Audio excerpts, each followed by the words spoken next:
Big news is on the way. And to all my Joe Budden podcast fans, you're in for something special. First, let's give credit where it's due. Congratulations to Joe Budden and Charlemagne. Forbes just dropped their list of the highest paid podcasters. And this isn't limited to hip-hop or black podcasters. This covers podcasters across every genre. Now, you already know Joe Rogan sits at the top. He's the benchmark everyone else in the industry gets measured against.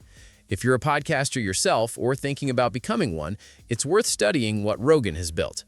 The next two spots on the list belong to tech-focused podcasts, and coming in at number 4 is Ashley Flowers, host of Crime Junkie. Keep her in mind because that's going to matter in a minute. Charlemagne landed at number 10, pulling in $27 million a year, while Joe Budden came in at number 15 with $20 million annually. Now, Joe, I'm not trying to pocket watch you, brother, but I'd bet that $20 million figure has already doubled compared to last year. Joe and Ian actually sat down for an interview with Forbes, and it's a genuinely interesting listen if you're into the business side of podcasting, the behind-the-scenes numbers and strategy. I definitely recommend checking it out. During that interview, Joe dropped a bit of breaking news. He revealed he's launching a brand new podcast next month. And no, it's not about strip clubs and it's not another hip-hop show. It has nothing to do with music at all. According to Joe, he's starting a true crime podcast called Crime in America, and his co-host for this new venture is none other than the legendary Dick Wolf. Here's what he had to say. I'm starting my true crime journey. I've got a true crime podcast coming. Okay. Partnering with Dick Wolf and Headline. Sweet. When does that come out? When is it coming out? Yeah. August. Okay. August. And I guess tell me a little bit about it. You're hosting the show? The show's going to be called Crime in America. And without giving you too much, we're going to delve into some stories. I'm a true crime head. You are? I'm a true crime head, so I watch it all. Okay. So this will be me looking at stories, telling stories, like just putting a modern spin on true crime. Fair enough. And I guess how does this fit in with your independence model? Is this something you're doing in partnership with someone else? Partnering with Dick Wolf and Headline. Yeah. Yeah. This was absolutely like another step in the right direction for us in a category that Joe has been itching to do for a long time. Partnering with iconic company like Wolf Entertainment. Dick Wolf is the best true crime news storyteller of the last 3 decades. And Advance being one of the greatest media companies in the world with over 80 newspapers and stations. We're going to have access to field reporters and stories as they're breaking. So I think the model that we're trying to create here was reinventing the way true crime and news are delivered on a weekly basis. And Joe being this entirely new personality, voice, and perspective to take us there.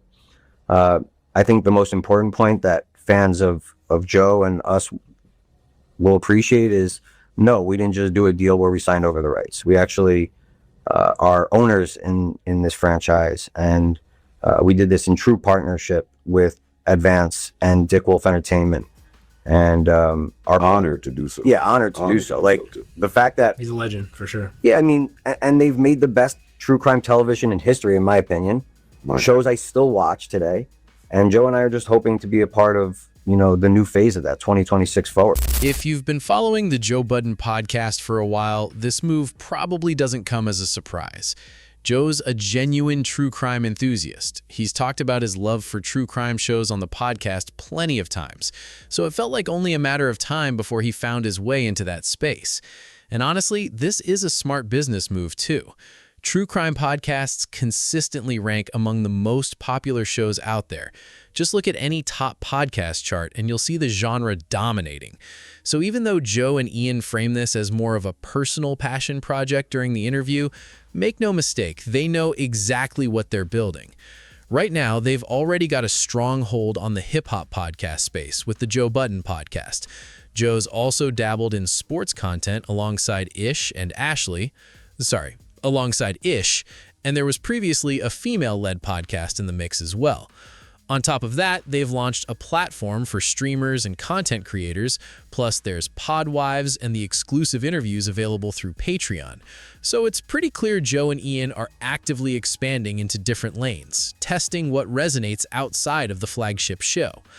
If you ask me, here's why I think this true crime venture is going to succeed.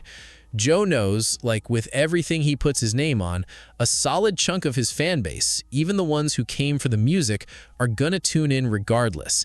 He's built an incredibly loyal, almost cult-like following over the years, spanning his music career and his podcast career both. And beyond that, Joe genuinely has the voice and the presence to elevate this kind of show. Remember, he's auditioned for film roles before and dabbled in voiceover work too, so this isn't exactly new territory for him in terms of skill set. He was going for Daredevil. Nah, hold up. Hold up. Don't play on my name. Fucking Corey found some drug dealer with a script. That was writing. It was If like only Tubi was around. It was like a little Tubi, right? earlier. Yeah, it was like a different version of Power, and I was supposed to be the lead tough guy in the shit. So I was taking the acting classes because I was supposed to be the lead. He's supposed to be Ghoul.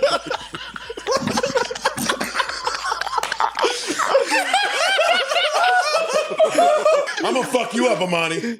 I'm not cool. Yo, you don't got no abs. You would have been taking a shower. With the dad bod. And lastly, there just aren't many black voices leading in the true crime podcast space right now. So if Joe manages to bring his signature humor and relatability to the genre, don't be surprised if we see him climb even higher on that Forbes list by next year. Anyway, drop your thoughts in the comments below. What do you all think about Joe teaming up with Dick Wolf for this new show? And you already know Joe's a huge Law & Order fan, so this is a massive win for him personally, too. Where do you think this podcast is headed a year from now? Like this video, subscribe to the channel, and I'll catch you guys in the next one.